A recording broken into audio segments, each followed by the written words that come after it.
Hello everybody and welcome back to another visual pattern challenge. Here's our pattern today. Here's step 1, here's step 2, here's step 3, and your challenge is to predict the number of blocks in step 4. If you can do that, can you predict the number in step 43? And can you write an equation that could be used to predict the number of blocks in any step at all? So that's the challenge. If you'd like to accept it, pause the video and see what you can do. Okay, so with this pattern, I think I'm only going to do a visual solution.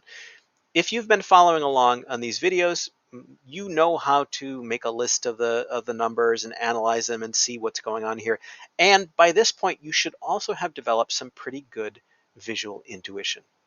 And here's what I see in this one. We've got kind of a square pattern and then one left over. So here's our leftover one, here's our leftover one. It wasn't as obvious in step 1, but after I look at step 2 and 3, that's the leftover one. And then we've got squares. This is a 1 by 1 square. This is a 2 by 2 square. This is a 3 by 3 square. So predicting step 4, not too tough. It's going to be a 4 by 4 square with that one left over. So 4 by 4 is 16, so add 1, 17 in step 4. Now, I know that this is a quadratic pattern because I see these squares growing in 2 dimensions. I don't need to analyze the numbers to get an equation here. I can sort one out right now because this square chunk is always the step number squared. In step 1, it's 1 squared. In step 2, it's 2 squared, etc.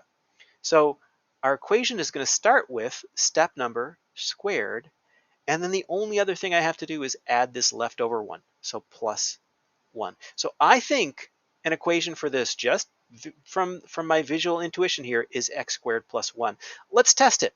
So here, step number squared plus 1, 1 plus 1 would be 2. Good, that works. Here, step number squared plus 1, 2 squared is 4 plus 1 is 5. That's how many we have. Here, step number squared plus 1, that'd be 9 plus 1, that's 10. That's how many we have here.